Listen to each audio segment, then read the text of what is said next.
Welcome to the Late Night with Chalky podcast. Let's go. Friends and family, brothers and sisters, welcome to the Late Night with Chalky podcast. Yeah. Our guest this week, episode 2, Late Night Lar, the high school years. Take 2. Take 2. Booyah! Welcome back, y'all. You guys have been asking for more episodes about us, so here we go. So wait, high school now. Yeah, Okay. so just quick recap, 8th grade, kind of like, on servant sport, Quicksilver, doing, all the contests that summer, going into high school. I felt like, I was working a lot with my dad, earning some money. I think I was over the paper out. We talk about paper out, first jobs and stuff. So I was trying to figure out like when I was making some money. I think paper out was probably over by 8th grade, wasn't cool or wasn't making money. Working for my dad over the summer a little bit, learning some, Finished cabinetry. just a little of everything for sure. And then, I don't recall if like that summer or was the next summer where I went to the East Coast for the U.S. Championships. And I want to say it was my freshman year because me and Dan Horgan, my dad chaperoned and took us over there and had a good year. I just remember, I think I was at the top of like the boys or juniors. So it was, I think the 15 and under, like, age group. And I felt like I had a good year and was fired up to do well. But who'd have known, Sebastian Inlet was going to be like a half a foot. But not even that. Like we go and we warm up for a couple days. We get there and it's small. I mean, it's Florida. It's small. Summertime. And What boards are you riding then? I want to say A39s. Okay. So this is like early servant sport. They got me hooked up. I started riding A39s, Saku. And A Saku Murata. yes.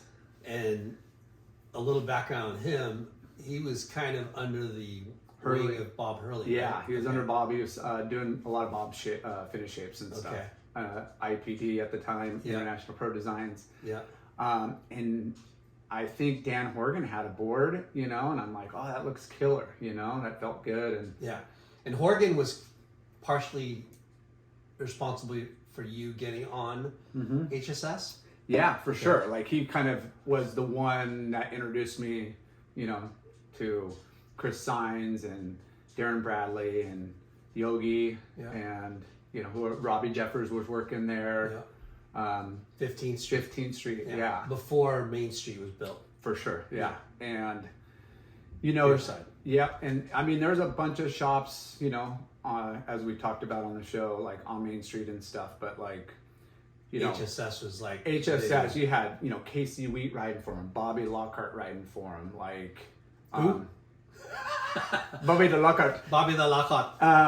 And that just, it just seemed like if you It was an amazing team. It was a prestigious team for sure, and if you were the guys that were doing the contest and travel, like it just seemed like the right fit. Yeah, 'cause I mean, Ryan Keenan, Scott Farnsworth, all of the Clisby, yeah, Bud Long, yeah. So I mean, super depth, know, and at that time, Craig Betzloff. Yeah, we didn't bring up his name earlier, but yeah, when I was riding for Quicksilver, he was the like Billabong guy that we spoke about, and he was kind of a little bit, he wasn't part of the tribe really, he would show up and hang out and do the contest, and him like the Deffenbaugh, he matured really young, as far as stature and power and style. Probably lied about his age.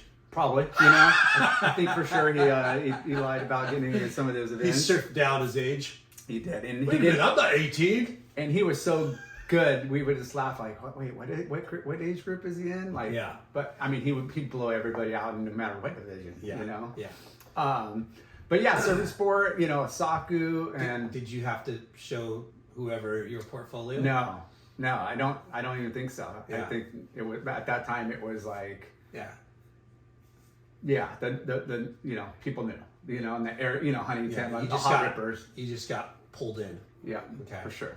And do you remember like what HSS would do for you? Like what? Just stickers and like clothes, Yeah. Same thing. I was really stoked on their logo. They had like great graphics and Cross surfboards. yeah, Yeah. for sure. And the shop was rad. They had the sandwich shop. Honey Pot or something like that? Yeah, it was like Inside it, yeah. right next. Yeah, Yeah. right Terry, next door. I think her name was Terry. I could vaguely remember. Yeah. That wasn't really my jam. I was usually at Wimpy's or like Yeah. Sugar Shack or somewhere and let's talk about the Sugar Shack. Yeah. Because I mean that kind of gets not overshadowed, but it needs to be brought to attention on how much they did to the community. Yeah. They gave back to the community and us kids. Michelle Turner, mom of Timmy and Ryan. And Holly, but she didn't serve. But those boys were a little younger than me, Ryan and Timmy, but she took like all of us under her wing. and she was there like way before everything. Yeah, I mean they've been there forever. Yeah, as long as, even before you kind of realized they were there, right? for sure. The Sugar Shack's been around since. Yeah, I mean when you're a little kid, you're kind of just you're not on your own. You're eating at home in your friends' houses, and then when you become kind of a teenager and you're independent and got a little freedom and you're hanging out more at out and about than at home, you gotta figure out how to survive. The Sugar Shack is like a Americana diner on Main Street, Yes. and every Grom that lived in Huntington, past, present, future, I mean, that's one of the fixtures in Huntington Beach. I don't want to say. We recommend it to anybody that ever comes to Huntington to make sure and stop by. Yeah, support Sugar local. Shack. Yeah, support a local establishment. Great breakfast food. They even have a good lunch menu and an occasional like dinner menu. So getting sponsored by Michelle. Yeah. And Sugar So- Shack. How'd that go about? I don't know if it was something that was kind of through the Dwyer surf team or if it was just like. I don't even recall, but I just remember going in there like a lot and paying with change and dollars and stuff. And I think it was just Michelle just said, "Hey, we want to give you like some meals during the week." I think it was like you get one a week or 5 meals a week, or and there was a chart where you come in and sign. It was like a calendar, and you would come and sign on the day you came in and got food. I mean, how freaking amazing is that? Well, yeah, I mean, because a lot of these kids that are Groms, back then, Huntington wasn't, a desirable, it wasn't suburbia yet. No. Right? It was pretty, not ghetto, but definitely. It was off the beaten path compared to some of the other, you Beach Boulevard straight down, but from the freeway and getting down there, it wasn't as sought after. There was But a lot of she's wetlands. supporting a bunch of kids, latchkey kids, really, right? Like parents that are single family or single parent families, and I mean she saw the kids that were, obviously good kids. I don't think she was really serving up kids that were good part of the community, kids that were there surfing every day. It's a small town and small Main Street, and everybody that goes in the water's coming in there. So it's like the word gets around if you're acting up or shit's happening. Like people know. And she took care of a bunch of us kids, and it was a saving grace for sure because we're, again, like living on parents' food, but at that time you're kind of out and about. Yeah, and it's like another cool thing about being a good surfer. Yes. Right? Being a good athlete. I was sponsored by a restaurant at 14 years old. Like that, what do you mean? Getting free food. That was crazy. Another thing to brag about with your friends. Yeah. Right? Up until that, my free food was not free. I had to go polish all the Robert August boards with Pledge and scrape wax off, and George would go buy me a surf shop special or surfer special. For Jans. Yeah. Yeah.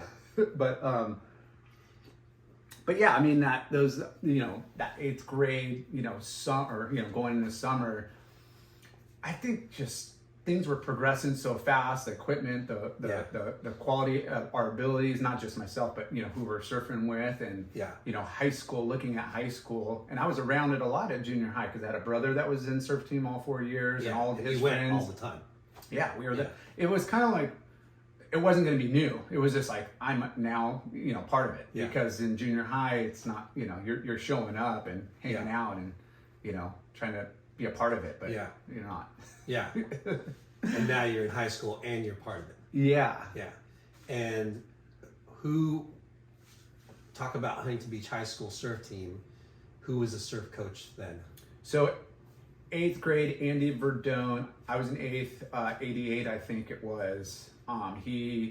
Chuck Allen exited, Andy Verdone came in. So the first year that Verdone was there, I wasn't even in high school. It was the year before I came into high school. And he, up until then, Chuck Allen was so well respected and had so much involvement in just building the surf team and his involvement in N.S.S.A. and everything. He was just amazing in so many ways, but I wasn't really a part of that. I was kind of too young, and I remember they would do a high school surf team K38 trip.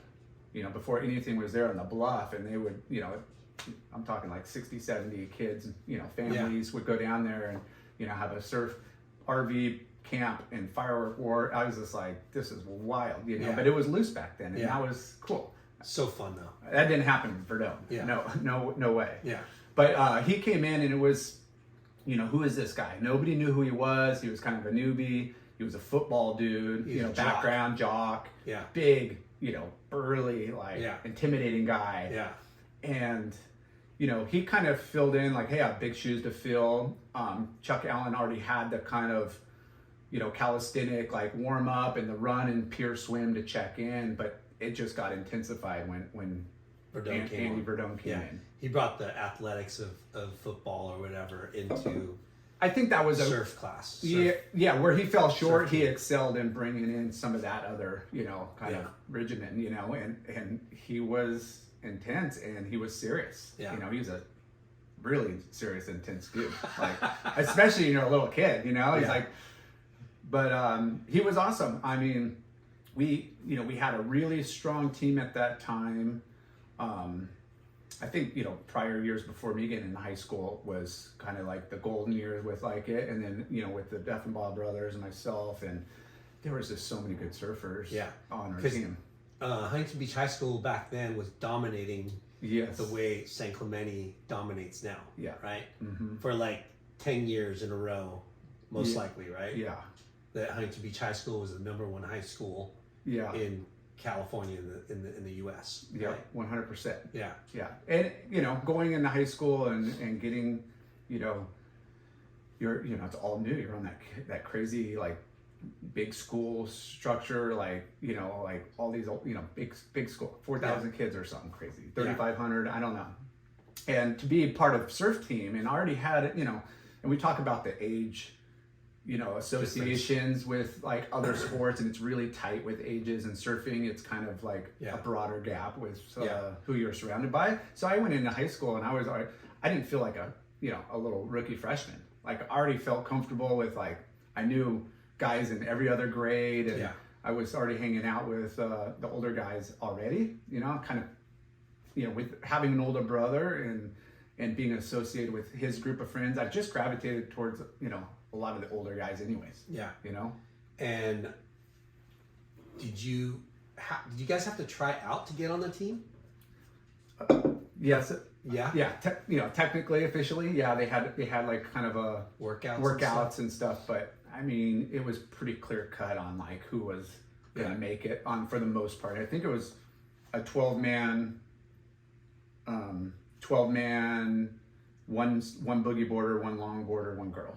Okay. I think that was the kind of roster or something like that. Each grade had No, there was a varsity, and I don't even think they had a JV team. Maybe they did. They just didn't compete. It was only varsity that competed, the A team. Yeah. So 12 guys, all 12 high school. guys, and it didn't matter what grade you were in. No. Okay, so there wasn't age divisions. Nope. It was Just not, one not open great. division. Wow. Yeah. Okay. Yeah. And that's how it was. That's how competition ran. Yeah. With other schools. Yeah, and that's the same with other sports in school too. You know, like typically it's really, really hard to get on varsity as a freshman or even a sophomore. You know, it's kind of held for that more experienced, bigger kids and stuff. But in surfing, did you do any other sports? Not in high school. Like up until then, you know, we talked about it briefly about I did Soccer, baseball. Yeah, I tried it all. I was really into basketball, and I think I played the city league up through 8th grade because it was a short season and it was kind of like a 2 or 3 months, and we played every day after school when it was shitty anyways. Just it was fun, good cardio and challenging. But I played Pop Warner 2 seasons. I think that was 6th, 7th, 7th, 8th, but I didn't really. Everything else just. I think by 8th grade everything was outside basketball for a short season. Like it was just surf 100%. Yeah, and that's. Just based on a lot of factors. I mean, I was excelling in surfing, but I wasn't growing like a lot of the other. I was kind of a late bloomer, so I mean, everything started kind of just dropping off. Like, wow, I'm not, there's no way I could play that. And that was kind of basketball too. I was like, I love this game, but there's no way I'm going to be able to. Well, surfing took over. 100%. Yeah. So, you're a 9th grader. Yeah, 9th grader. And the season starts like pretty quick right away. It's a fall season for surfing, and I was on the team as a freshman, and you got to compete right away. Got to compete right away. Yeah. Are you sure, dude? Yeah, for sure. I got Rookie of the Year that year as well. Yeah. Oh, really? Yeah. I don't recall how I did in the events. I do recall Mike Schumacher, Shuey, was one of the judges at a lot of those events. We talked to him, interviewed him, and that was one of his little side hustles. N.S.S.A's or school? The school contest. Okay. Yeah, because it was in the mornings, and they pretty much from like 7 to 10 or 6:30 to 9:30 or something like. It was just a morning gig. But I mean it was fun. Like we competed locally. We'd go up to South Bay. We'd go down Salt Creek and other areas when for the CIF season. Yeah. And a lot of, at that point, a lot of the other kids, the best kids in those other schools, you kind of already knew from N.S.S.A too. Yeah. And that's what's great about doing those contests is, you grew up in a little town and then that's your bubble. And then, you start doing contests even when you're young and you start seeing names and people like on, every other weekend or, every month. And you're like, oh, hey, what's up? So that was a cool way to like. So when you're in 9th grade, and you're at the dominant high school, right? Yeah. You guys are winning every comp. Who's like the most intense rival? Like which school and what? And what surfers do you remember? I mean, I think Encinitas, because I think Rob, they didn't have a team as depth. With like caliber as ours, but they had, a couple of really standouts for sure. I just remember like Encinitas, and Rob. Rob for sure. You and Rob the same age? He's a year and a half older, I think. Okay. Yeah, but we're like maybe. But you'd see him at comps. Yeah. High school comps. Yeah. Okay. He was, I think he was 2 grades older than me. But age and birth dates and the way it fell, and I was kind of a birthday that I was pretty much 18 my whole senior year. Okay. I turned 18 right at the beginning of the year, which is, kind of old, but it was just the way things unraveled. Yeah. Yeah. So, but freshman year was, high school competition. Just being able to roll into school later. Yeah. Having more surf time in the morning, everything was like a plus. Yeah. But the glory years. Yeah, and by then I was not really doing any other contests except N.S.S.A Open and Explore and then the high school team. Yeah. Because those were kind of the the 3 most impactful. And we've talked about the differences, but what are the differences between Explorer and Open? So Explore, you're at a 6-man format, and the age groups are a little more condensed. Like mini hoonie or boys and juniors and men, it's kind of like a smaller grouping. Open, it's 4-man format, and I think it's 12 and under is boys, so it's not a mini hoonie, that they call that boys, and juniors was 13 to 15, and then 16 and up was just open men's. So not as many divisions, definitely like you're competing against the best of the best, but also like a larger like grouping. So 13 going into like, let's say open season, juniors, you're definitely like getting whooped. Yeah. Unless you could shine here and there. But when you get to those older groups, and it kind of resets. It's like almost in every sport. You get to the kind of top of your bracket, and then you have to jump next year into like a bigger pool. Yeah, it's a trip how they devised that two-tier, two contest format system. And I didn't do any of the N.S.S.A's as a mini hoonie of boys. I think I started off in that 13 to 15 juniors range, like that 6th or 7th, 8th grade, kind of. Yeah. Up until then, it was local WSA, CCSAs, and all of that. But N.S.S.A was like. So going back when you're doing the I'm not gonna say lower level, but the not as prestigious, because N.S.S.A, even up till today, is really the most prestigious amateur contest series, right? Yeah, and again, like you kind of only know what you know, and you get those pamphlets at the front of the store on the counter, and a lot of the N.S.S.A's, and we spoke about it, is like there wasn't many in Huntington. There was like one a year or something like that. All the rest were travel, and it's really hard to, as a kid, you got to find a parent, your parents or somebody to get to and from. Where WSA, CCSA, CBAs, those were like once a month at your home break from Golden West to the peak somewhere. You know, those were easy to get to, and a lot less expensive. But so were your sponsors like telling you, hey, you need to start doing these contests, the N.S.S.A's, or? I mean, by the time I got on Quicksilver, I was already doing well in the boys, opens, like, that 13 to 15 bracket and stuff. I was already kind of excelling and had a name and doing well. And I mean, Explorer was kind of more of a training. It really was not, I didn't even care as much about performing in Explorer, just thought about it as this extra heats and extra workouts. It was open men's, so or boys, or juniors. Or so you focused on the open division. That was it. In high school, same thing. Like you wanted to perform because it's a team, and your high school is prestigious, and that has a lot of pressure. So you wanted to do well there. But who Dan Horgan would be the guy, and D-Baw. Those are the guys you would travel up and down the coast with? Dan did quite a bit of the contest, the D-Balls for sure, and had Craig Etchie going, so they, like we, you just started finding out like who's going, and who could trade off, and different parents or older brothers or somebody would get you to the contest, and that's when you start meeting friend or kids at RIP. You're like, oh, who are these Malloy brothers? Oh, they're in Ventura. Like Joe Curran. Oh, that's Tom Curran's little brother. Or like Greg Browning. Or like Kieran Horn and Homer Henard and Julian Sagon and all these guys. They're up in Santa Cruz, and then San Diego, same thing. Like Pat Moss, the Strother brothers. I mean, I'm just bringing names up that like were really good competitors, and they were like dominating. I was just behind. The Pat O'Connells and like Machado. The Defabal Machados, the Taylor, not all of that. Those guys were just like a year or 2 or 3 like above me, depending. And I didn't really compete against them that much. D-Baw for sure, like he's a year older. And I was looking back through some of those like contests. I'm like, oh yeah, look, D-Baw first, me second or third. Oh look, D-Baw first, me second or third. Go figure. But yeah, I mean there was. And that's when you start, seeing guys consistently at all the contests, and those are the guys that are always in quarter semis, finals.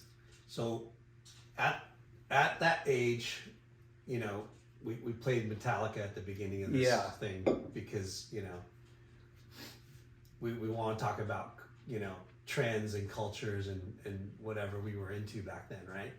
Yes. So you're 9th grade. What you're riding for Quicksilver. Yes. What are we wearing? Yeah. Fuck. Baggy ass pants with belts. So you were in the baggy pants. I wasn't into it. That was kind of like trend. there wasn't many other options. It wasn't like there was pretty baggy jeans, a lot of jeans for sure. QSD. Yeah. Generation X. Saltwater denim. No, I don't even think that was around yet. No? I don't know. Maybe it was coming on, but it was like they had Gen X, which is their like kind of more straight street skate kind of urban, versus look it up. I think it was Gen X stuff, and they, anyways. But you're just surf turkeyed out, t-shirts and hoodies and. What was your music of choice? Shit, man, I know you talked about this before it came on. I love, Metallica for sure, Rush and like, a lot of classic rock. I love the 80s, like kind of Depeche Mode and reggae. I don't know, a little of everything. Yeah. And then, kind of towards those like later years, like early 90s, I mean, like those, then hip hop started coming in, pretty big, that's when Tupac blew up and Biggie, and that was really popular. But I think I didn't really identify as, Beastie Boys a lot. There was Red Hot Chili Peppers. So much good music. That's what I mean. There was all these different genres, and I just remember listening to K.N.A.C., which was like the metal station, and KRQ, K-Rock, which was kind of like, the top 20, or 50, like new wave, everything. Yeah. But so were you starting to go to parties and partying, bro? You know what? Not really. Cool. I was kind of not a goody tissue, but I was just so focused, and that's where surfing kind of kept me out of trouble a lot, especially in those like early years. Yeah. You're starting to see it. Yeah. And there's starting to be like high school parties. For sure. Right? And Huntington probably had a lot of high school parties. Yes. There was. Yeah. And I would say my freshman and sophomore year until junior, I didn't really party, go to, occasional like house party and stuff, but not really. It was just. And your brother he's pretty mellow. No, he was super mellow. He was working full time, going to college, full time. He was a hustler, like just, clean, straight and narrow, Yeah. He always had a job. I think he was working at Captain Jack's, which is another establishment that. Wow. So he worked at Wimpy's, so I'm bringing up iconic restaurants as we grew up, and Wimpy's was the burger joint, with the chili cheese fries and the shakes, and that was like that was. I think that was the first time I ever heard of an Oreo shake. Yep, and banana, chocolate, peanut butter. They had all kinds of unique shakes. Wimpy, someone's got to bring that back. Right, and so we had a bunch of friends that worked there, and you'd scrap enough money on the beach for the summertime to go get like a chili cheese fries, and couldn't even afford a burger. Like chili cheese fries for somehow that and a shake sounded better than a burger. Like that was like my go-to. Yeah. Yeah, 2,000 calories. So what was your first job? Paper route. Yeah. Yeah. And then, after in high school. After that, it was I was working with your dad. I was hanging out at certain, again, we grew up and hanging out at the surf shops, and at that time, Surf and Sport was anticipating opening up Main Street. Like it was happening, the building was getting, built, they locked in. So Chris Signs at that time, the GM and AKA Hage's son, he lived literally like right around the corner from me. Yeah. And they didn't have a warehouse. So Seabridge, yeah. So his garage became like the extra warehouse. And I don't even recall, I guess I wasn't old enough to really have a full-time, like, not a full-time, but a paid job. I think I was still underage. Yeah. And I would go there at night and tag product, take it out, invoice, circle, kind of count, make sure everything was there. Yeah. Price tag everything, and rebox it up, and I did that for, it seemed like a lot, you know. I think that's where we first met.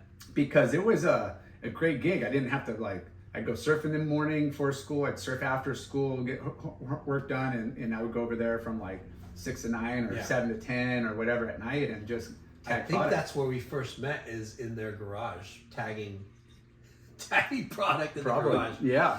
And And I just remember, so that was, that was my first kind of real job of at least learning something different than, paper route, and wasn't really working at a full, capacity, like, workers permit or anything. Yeah. And that was, it was, I mean, again, it was under the table, cash. This is, past. Yeah. Statute of limitations. Yeah. But that was cool just because, to learn a little bit of different side of the business, at an early age. I wasn't really kind of, knowing. Yeah. They just told me the task and it was pretty remedial and easy. But then, you start learning about prices and what that costs and, shipping, you would see it all. Yeah. And that was cool. And then when I turned 16, which was into my freshman year, I turned 16 and there was a job posting at the McDonald's right around the corner. And I get flack for this all the time. And I went in there and I'm like, so if I get a job here, do you guys, do I get free food? I was all about like survival and food and, I was eating like a freaking horse, Yeah. And so. And going back, your parents divorced, right? And you live with your dad. Yeah. With Tone Lar. Yeah. And Tone Lar, he's minimalist. He's a minimalist. And didn't he just like kind of let you guys fend for yourselves? Yeah, I mean, he would, again, he'd work and we're two boys and, I don't know, maybe it was just kind of you would easy. eat like a lot. I would eat You're a lot. Pig. Yes. Yeah. I was. You would eat a whole small cow. stature, big appetite, and we would eat a lot. And wouldn't your dad give you like $20 for the week, and you and Kevlar would go shopping and buy government cheese? I don't know about the government cheese, but he would, he would give us money to go shop for food and like lunches and breakfast and everything, and then he would. He was a good cook. Like, we did a lot of meat and chicken and fish and, baked and, not baked, but like, broiled and, barbecued. And like we didn't starve, it was just, nothing was really planned like, like a family. Like mom had it like, we're going to eat this, and this, these nights. Like, dad, what's for dinner? Food. What kind of food? Good food. What kind of food you eat? It was like, we couldn't get anything out of them. Like, but so survival on the food. And again, I just thought the idea of McDonald's, like free food, what? Like for sure, sign me up. And back then McDonald's was really good. Really good. Yeah. And it was one of the managers, he was like a senior because I saw him on campus. Like I recognized the face when I went in there, and you just fill out an application, and I remember they give you pants, a belt, and a shirt, and a hat or a visor, and you have to pay for it, like you have to pay for the uniform. The uniform. How weird. Yeah, like they're not going to give it to you. So I turned July 20th, and I worked, and I had shifts, and everybody wanted. I mean, you could, we'll have to get some guys on the podcast that could talk about this, and my friend Maddie Moak, biggest shit kid ever, would come in. The cheapest item was 49 cents, and it was either a cheese or not even a cheeseburger, hamburger, or it was like a small fry, or like it was a soft serve cone. And he would come with 49 cents in pennies, quarters, not even nickels, like just shrapnel. He'd dump it in there, and he counted all slow on the thing, holding up the line, and then what's a dick? Always a dick. Yeah. So we would put it in a to-go bag, and I grab a big one, and I put his fry in there, and I give it to him, and then he would open it up, and he's all, "Sir, excuse me, sir, you forgot my apple pie." Sir, you forgot my cheeseburger. So I go grab the stuff, throw it in the bag, and he would go sit down. And I'm like, oh man, like. Did he do this a lot? Yes. And Pete Rocky and Craig Etchigoin would come in, and like same thing. Like I remember they coming in and like and other friends, and just to like laugh. Look at this guy behind the counter. Yeah. Because I went straight to the cashier. Like they learned how to do the punch button. I didn't. Wasn't doing anything else. So you were tagging product HSS in the garage. Yeah. And then before you did McDonald's. Mm-hmm. Okay. So and I was genuinely like psyched on the job? Yeah, I wasn't just doing it to go like, oh, you know, To get free food and, you know, make some money. Like, you know, I was thinking like, man, I could eat before my shift, and 2 hours in, you get 15-minute break. And, you know, I was like, wow, I could get like 3 meals out of each shift, you know? And what was minimum wage back then? Fuck, I think it was $3.85. Wow. Yeah. Okay. And so going back to when I couldn't remember about going to Florida for that, it was that summer. So I was my freshman going into sophomore year that summer. I'm working at McDonald's, and they had me scheduled like, you know, I was working, you know, quite a bit.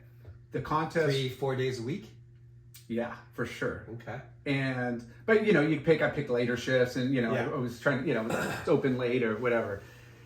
But you can't, you know, it's hard to get whatever shifts you want. So this, and I wasn't even going to say it was a U.S. Championships. It was in Florida, and it was like into August or something like that. So I couldn't get like my shifts covered. Like the manager's like, hey, you know, they don't like to change the shifts. Like you're kind of like, here's your shifts. It's kind of set every week. Yeah. And you're responsible to fill them. If you can't make it, you got to get somebody else to cover it. Yeah. They're like, hey, you're on, that's when you work. You know, if you switch with somebody, cool, you know, get somebody to take your shift, cool. And I remember not being able to cover like the whole like trip I was going to Florida.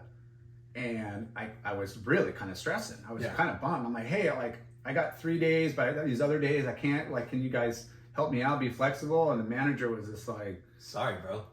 If you don't show up, then you're just don't plan on coming back. Ooh. You know, it's kind of like pretty business, like cutthroat. And I'm like, man, you know, I'm surfing in this, I'll come back. And now, they didn't care. Was there other dudes, your friends, working with you? Or No, just... nobody. What a You trip. kidding me? Nobody wanted to go do that. Yeah, no one wants to work at McDonald's. Yeah. Even back then, right? Yeah. But I didn't, you know, like I said, I don't know. I didn't know any difference. I didn't want, I don't know. So shortly after that, I went to do that contest. My dad chaperoned me and Danny. We go surf Florida. Super You lost small. first round, right? First round. And I'm like, First heat, first round clown. And I'm super confident. Like I'm doing well. Like I'm coming in like expecting the like final for sure. Yeah. You know, whatever. I got this. That's so funny. So I don't know if people know what like weather's like in Florida and shit, but it's like beautiful sunny day, calm winds, turquoise water. It's small. It's really small. Yeah, like gutless. It's gutless, and it's like whatever. And how many boards did you bring? I think just one. Yeah. I think we all, you know, we just put it in one board bag, you know.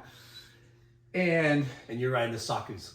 yeah, and I look, you know, I'm on the beach, you know, my heat's finally coming up, and I can't recall like midday or something like that, and I have my jersey on, like, you know, you get it before the other heat, and like you're looking down the coast, and there's this big black gray blob of like hurricane looking like, so it goes from like just beautiful turquoise like sunny day to 3, 2, 1, and this like front moves in, and now it's like complete chaos, like side chop, super windy, like onshore swirls and no waves. And I freaking lose. I come in 15 minutes later, like it passes, and then like guys go back out and it's all clean again. I'm like, what the fuck just happened? So you lost your first heat. Yeah. And what was your dad's reaction? I don't even remember. I was so just devastated, you know? And I felt bad for my dad because, you know, like he took the time that week off and, you know, went there, and, you know, we're expecting. How did Morgan do? He didn't do well either. Did he make it out of one heat though? I don't recall. Probably not. Horgan, let us know. Yeah. He could, yeah. I mean, overall, it was devastating for sure. You know, because that's what you work up all year. It's like the Nationals and U.S. Championships. And you're 16? 17? 15. 15? Yeah. Okay. 15. Oh, I just turned 16. Yeah. So I turned 16 just a few, you know, weeks before. And, you know, that's kind of like an accolade. Like, yeah, that's your, you know, that's a, you know, bump. And was that your first U.S. championship? No, the year before, so it rotates. It goes like California, Texas, Florida, whatever, Hawaii. I think they rotate it every few years. The year before was at Oceanside, and I got 4th. And I think that was the post you did last week with the U.S. Federation. I think it was, U.S. Federation Championships, and I got 4th. I don't even remember who won. I remember Shea Lopez, I think, won, to be honest, or he beat me for sure. But they did televise if you made the finals. They did televise that event. Wow. Yeah, which was cool. Footage is somewhere. I think I got like a one turn or that was the year before. Yeah, I think there's I have a clip of maybe one wave or a couple turns, like within a montage of like clips, But yeah, so those are kind of that was a reset for sure, doing the contest and losing, but it's like whatever at that time, that photo free surf thing was not even in like an existence. It was just straight, okay, I'm in men's this next year, which is open. It's 16 and up, and I think I came back and I won the first event, and it was at Imperial Beach. Wow. Which was like a 2-star. So they're all 1-stars, and I think they did 2 double points in a couple of the events throughout the year, and I won the first one at Imperial Beach. Yeah. Were the waves good? It was pretty contestable. Not big, but little, I think, shoulder, waist high, and whatever. But I remember Pat Moss, who was just known for being just a thug, that's just aggressive and mean and whatever.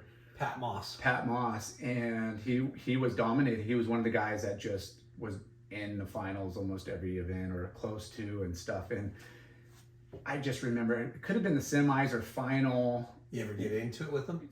Pretty close. So like he, again, you don't know positioning in the heats, like how you're doing. You got one good wave or two. It's not like you got the time and the heat scores and priority or whatever. It's pretty 15-minute heats. The opens were 20. Okay.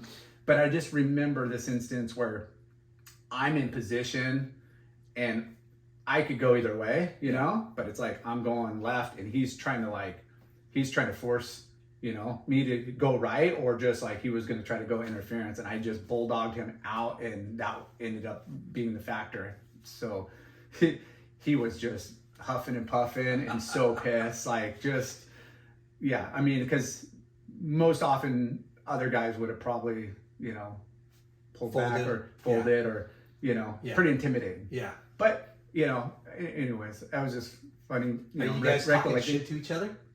Yeah, for sure. Yeah, definitely. What would you say? I got this fucker. Yeah, I don't know so much on as you're paddling for the wave, but knowing I got a good score and coming back out and like splashing each other and stuff, and just be like, I fucking got you this time, buddy. Or just that was a good one. That was a really good one. Wish you had it, huh? Like just I don't know, but just thinking of what you would say. Yeah. Just kind of a little jab. And you guys both rode for Quicksilver, right? Yeah, and we ended up being good friends. Like a year or two later, we were in Hawaii together, and we did another Quicksilver trip and stuff, and that was what's cool about being on a team like Quicksilver. We talked about doing those Newport workouts in the summer on Tuesdays, and they did a great job of connecting us with other Quicksilver athletes. Up and down the coast, like, hey, you're going to Hawaii or up to Santa Cruz, like, here's our 2 team riders up there, call it, like get a hold of them. So I posted that one video Above and Beyond by Tony Roberts. Yeah. And that was the same trip as the Cheap and Deep, right? It was, yes. And like you said, it was Pat Moss, Doug Silva, Josh Mulcoy. Yep, Julian Sakon. Yeah. Myself. How old are you on that trip? Is that high school? That was, I don't know. I might have been senior year, Yeah. Might have been senior year or the year after. I don't know. I'd have to look back on the dates. Yeah, it's pretty crazy. So I graduated in 93. It could have been 93 or 94. Right there. Yeah. Maybe a year after. You hadn't turned pro yet though, right? I think it was right when we graduated in 93. you know, Yeah. that summer or spring. I don't know. I'm Now- not really bad at like that. What was your first major surf trip? So we, with my family, we did Hawaii a few times. You know, we did a summer, and we've done a spring trip, you know, with my parents, and then one with my mom on the North Shore. And what was funny is, you know, we went, me, my brother, and my mom. My parents were separated. My mom was taking us, and it could have been spring break or maybe whatever. We were staying at Turtle Bay, and this is so freaking classic. And we're at the sushi restaurant inside the Turtle Bay Resort, you know, and we're just like a couple of California surf turkeys, blonde hair, all brown, you know, like my mom, you know, good looking lady, she's there with us, just two kids. Our waiter, rest in peace, Larry Haynes, the famous water photographer, icon.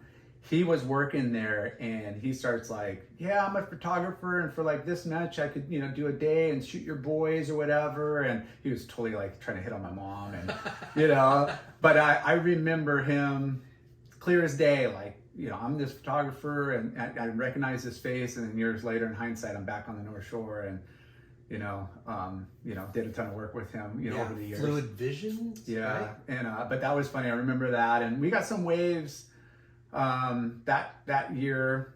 And I remember the year after, I think my brother and Locke Burgess, they went, you know, and that was everything. Like Hawaii was kind of like everything. We've done next trips and stuff, but like Hawaii was like just, you know, you read about it, you saw it in the pit, you know, magazines, movie, everything. And I remember my brother going. How old were you when you first went? So I think the first year we went, I was like maybe 8, 9, or 10. I was boogie boarding right before I started surfing. I went there. I took a boogie board there. But that trip that was the South Shore. Then we went again when you met Larry Haynes. Yeah, we went back again, met Larry Haynes, and we did a couple summer trips, and we did like kind of more of a spring or like, you know, North Shore trip.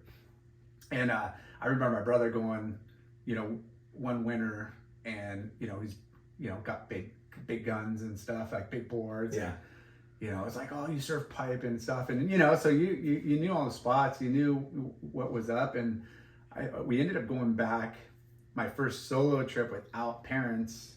I went with, you know, the D-Baw, Jeff D-Baw, and like John Moyer, the Zimmerman brothers, and there was a handful of other guys, and we went like spring break and scored killer waves. Was that with the high school, or was it? No, it was just us. Like, you know, let's just like, you know, charge it, you know. And where'd you stay? On the North Shore? Yeah, at the Keiki condo, or you know, the Keiki beach where they have the like little, I don't know what you call them, little houses there. Mm-hmm. Yeah, it was rad, and we scored. And that's when I remember like dawn patrolling, like backdoor pipe and, you know, off the wall area. And Jack Johnson would paddle out before like school, you know, like he was not on spring break, or I don't know what time we went, but I just remember him going out. Benji's house was there because Malloy's and Greg Browning and Taylor Steele. So you're still in high school? Yeah, this is early. This is like, this is like sophomore, junior year probably, you know. And you hadn't met these guys yet? I knew the Malloys, and I knew Greg Browning. Jack, you know, because he was a Quicksilver guy, briefly, like, you know, mutual introductions and stuff. But like, I didn't know Benji because he was living over there, but I knew Greg, and I knew the Malloy brothers, and they were filming on the beach, like the Malloys, and those guys had like the first Canon, I don't know what camera, I just remember it was the first one outside of that big thing. Yeah.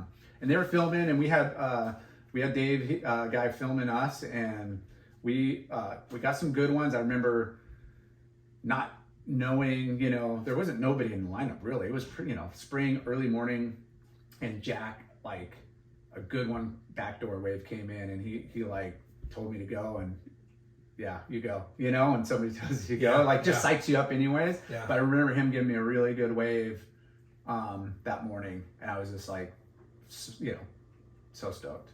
Not that he just gave me, yeah, I did for sure. Like, did you get pitted? Got pitted, for sure.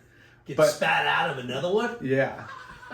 It was good. It was good. It was, you know, going that time of year, there was not really many crowds, and we got tons of waves, and it was Isn't it a trip that I don't know if that happens anymore, right? Because everyone knows, a lot of people know that a lot of people leave during spring, but then now people know about that. Yeah. Right? Yeah, there's not really forecasts or, like the Yeah. surf line and stuff. And, it was not as consistent, but, like killer waves. Yeah. I remember like Ronnie Burns, one day it was straight west swell.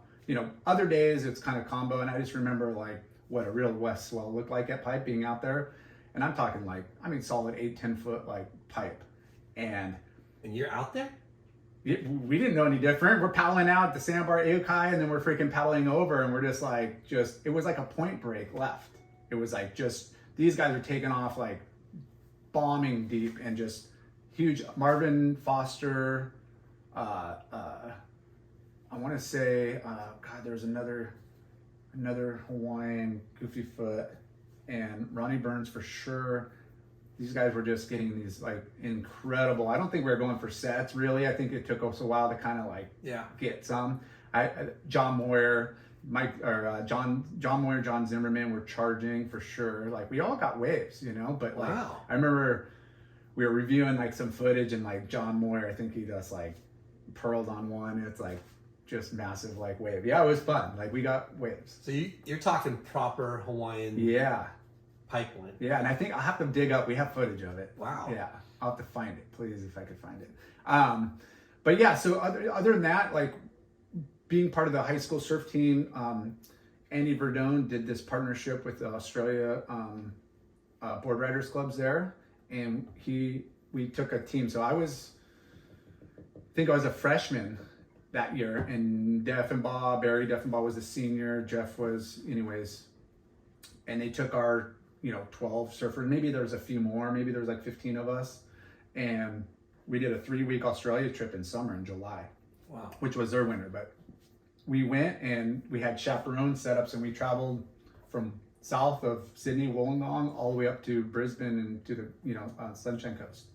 And every 3 days, we're stopping at a different town and competing against their board riders club, and we're staying at people's houses, or what a campgrounds. great experience, on top of going to high school, the high school brings you to Australia. Yeah. And even so, going back to meeting friends on the N.S.S.A. level that were, up and down the coast. You mean international. Now we're meeting like staying, I think Maddie stayed at Danny Wills's house, or I don't even know. So Sasha Stalker, and God, I'm drawing so many blanks on names because they're so long ago. But like all the best surfers in our Noodles, Nathan Webster. It's gotta be. I'd have to look back at like who but the best surfers in Australia in our age group, which was probably 15 to like 18 or 14 to 18, whatever.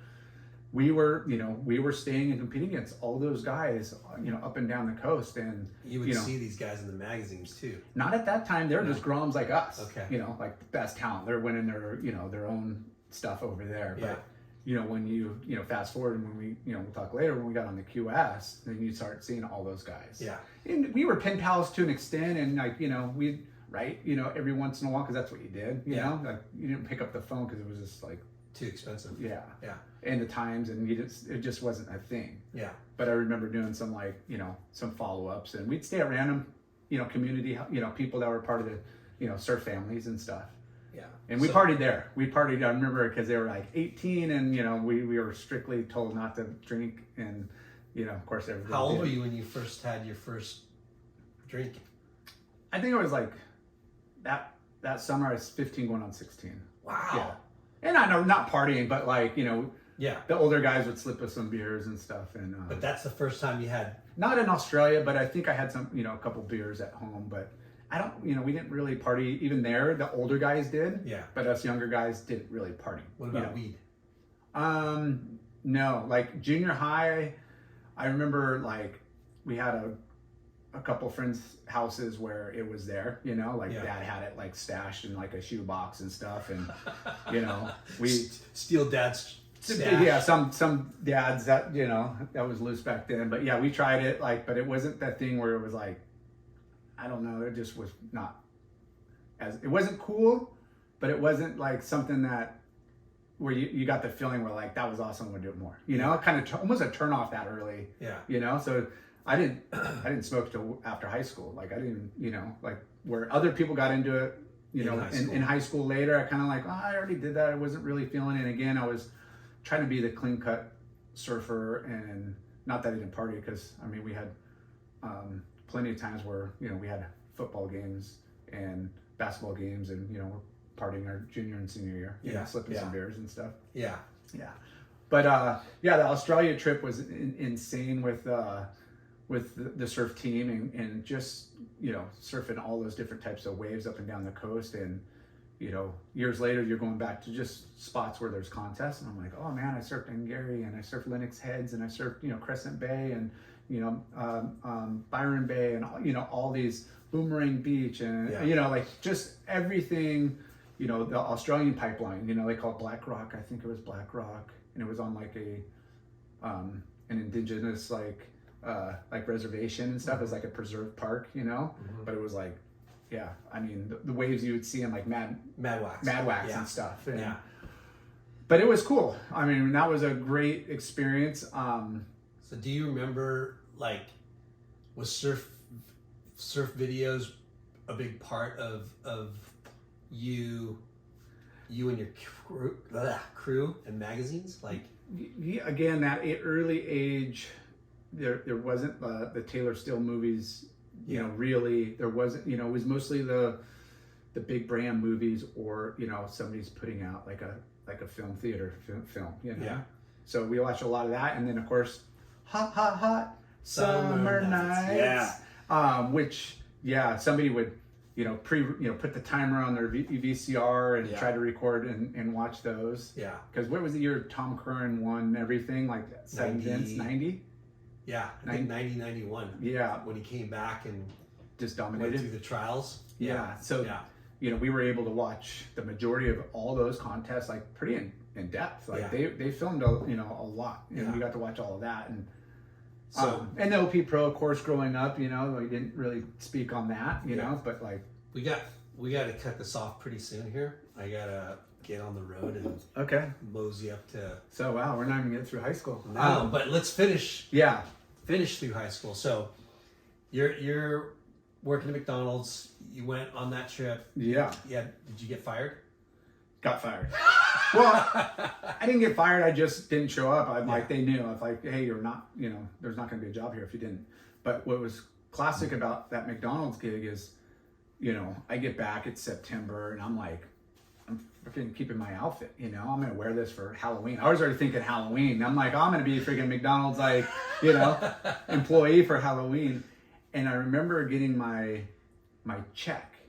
And it was supposed to, be like $160, and it was for like, they took it out. It was like check. $40, and I'm like, "Where's my money?" Yeah. And it was like your uniform. The uniform costs. Yeah, they because I didn't return it, so then I ended up going back and returning it, because I'm like, dude, I don't want it. It was like $110 or something. Holy shit! Expensive for pants, a belt, a polo, that's and late, a visor. right? Yeah. And screw McDonald's. So I of course I'm like, I don't, that's really expensive at the time, so I ended up giving it back and getting my money, So, and then right then is when Surf and Sport was opening Main Street, and they were looking for bodies, because it was a huge shop, and that's when I went and got a job at Surf and Sport. Yeah. So we're gonna end it here pretty soon, but throughout your years at Huntington Beach High School, you guys won the high school contests. Yeah. Well, is it N.S.S.A. Nationals?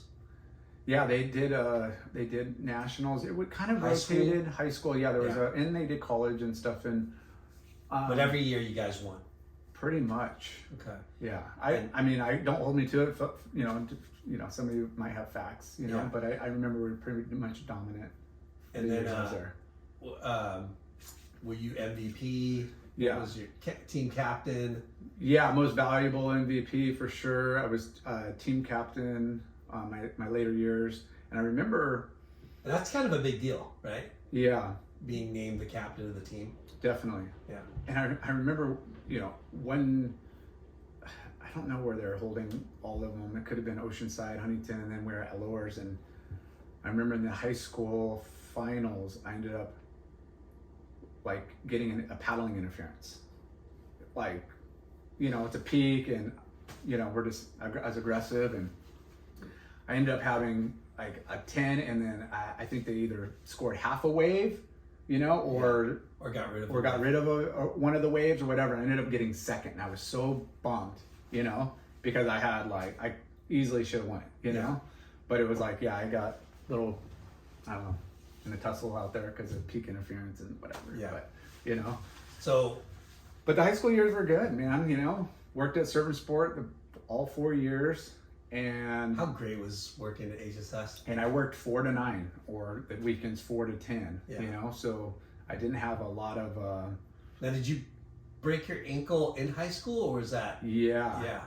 Fuck yeah. I mean, there's a few different setbacks. I remember breaking my arm snowboarding my freshman year, probably, which wasn't that big of a deal because I got a waterproof cast, and it was during the winter's good waves, and I remember having to go back a couple different times to get the cast because it wasn't drying out. They, instead of putting cotton, they put foam kind of on the inside, and it was just itchy, stinky because it was it was just bad.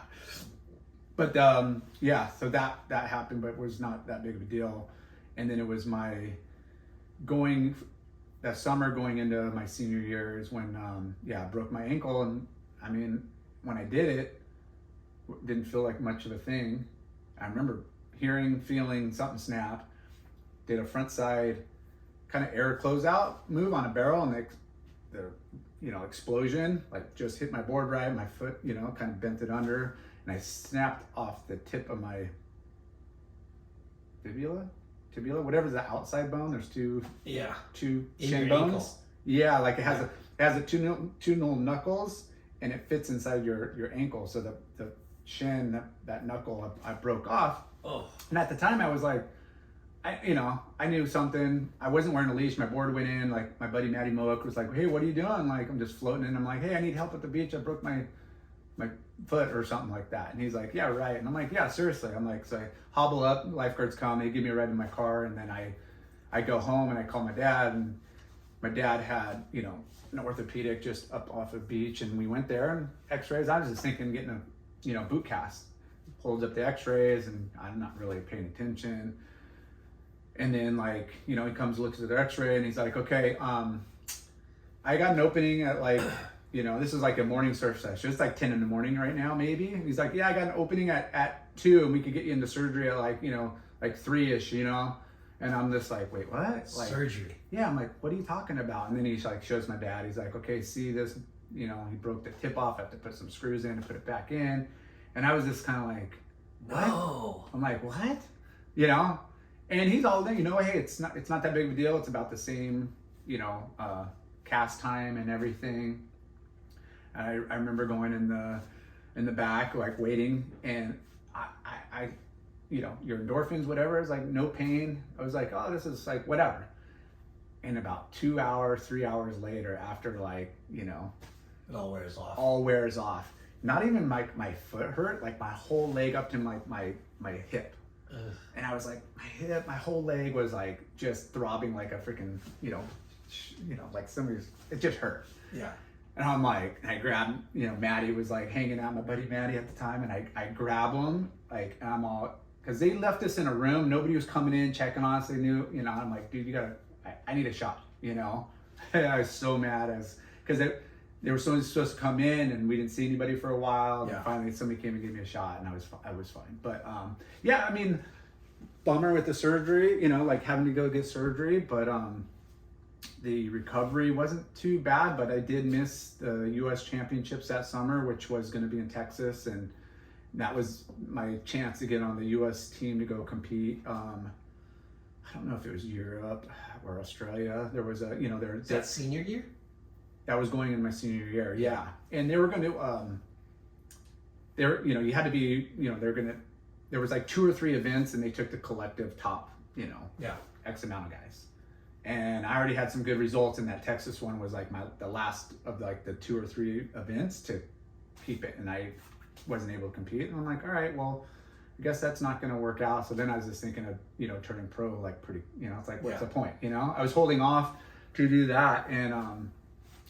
And I think my junior year, I may have surfed a couple of Bud Tour Pro-Ams locally. I think it was Bolsa Chica. And then it's a trip they used to have a PSAA. Yeah. And Newport too, right? And then the other one, I did that one. So then I think I did a couple. And then my senior year, I did quite a few. I did the California ones, and California, like the Bud Tour California ones. Okay. I didn't go do I think there was they always had an East Coast that rotated from like somewhere, whether it was Puerto Rico or Florida or Virginia or somewhere, and then they had a one Hawaii or 2. Anyway, so I had a good, my amateur career was not like some of the guys where they just were dominating, but I was in the mix. But as far as making a lot of finals, winning ones here and there, and and again when like the nationals or US championships, if I made the final, I was always in like just never really had those like winning moments in the amateur career. But Quicksilver was a big supporter of just building that California kid and improving yourself here. And so they're like, yeah, you want to do all the whatever contests, like they pretty much covered everything, Nice. which was great. Okay, so let's end it here. Yeah. Now, when you hurt your ankle, you weren't going to get to surf that whatchamacall, Yeah. the nationals or whatever it was. When did you start thinking, at what age were you thinking that you were going to be a pro someday? I think around 15, I don't think it was at that time, it was more of a dream than being like thinking it was like fully happening. Yeah. 16, each year you see the guy above you and the opportunities and I think I felt like when you put yourself in the realm of the N.S.S.A's or high school, I felt for sure I was the best in my hometown by far, like as far as who you're surfing with every day. And I just remember going to like wherever I surfed, I wanted to be the best guy out there, and I'm going to other beaches, and Quicksilver was again good as far as getting you relationships. Hey, go meet with Flame at Salt Creek and try to go get some, go show up there, go do this. Like you had guidance, but it wasn't really like you had to. It was just like, hey, go do this. You had to take the initiative. For sure. They were giving you suggestions and helping you along the way, but you had to do it yourself. Yeah, and we'd surf lowers a lot in the summer. I mean, anytime, and you get out of the water and there's photographers and they would be like, hey, Jay, I got some good shots. I got some good shots, and we exchange numbers, and hey, I'm going to send these to Wave Action or Surfer or Surfing, and so then you go follow up like hey, what was your first like photo that, and not performers, I'm talking like, whoa, you in your mind, like the best photo you've gotten up until that point? Like what was like the photo that you're like, fuck, I'm fucking good? I don't know the way it's timeline, but I mean, we had that big article spread about us on the surf team, double page spread, which is with all the surfers, and I was young. That was probably that and performers were probably the first 2 photos, even though that wasn't an action shot of me, but at least on the stage of being mentioned and stuff. And then I think real surf photos, I don't really think they came. I know Quicksilver, so I think double page Quicksilver wetsuit ad was probably one of the first like major. And you're still in high school. There might have been like a collage, a one page, or I might have had a really small like collage shot in the Quicksilver ad, but it was like Quicksilver had wetsuits in Australia. They were going to bring them to America, and it was a big thing. And they're only taking they're picking and choosing like who's going to wear them. You know, Tom Carroll is part owner in the wetsuits, and John Gothard was running it. And had conversations. It was kind of separate from Quicksilver itself. Like they were own office. Separate office, separate kind of deal. Yeah. And those guys, like, hey, we want you on the suits. And then that was when I did a Natividad trip with like the first like suits they had, and they gave me a 2-page spread, which was kind of like, wow, you know. Now was that you're still in high school? Yeah. All right. And, well, let's end it here. Yeah. You're about to turn pro. Yeah, I mean, we went back to Australia a second time my senior, maybe it was junior or senior year. So we did 2 trips to Australia.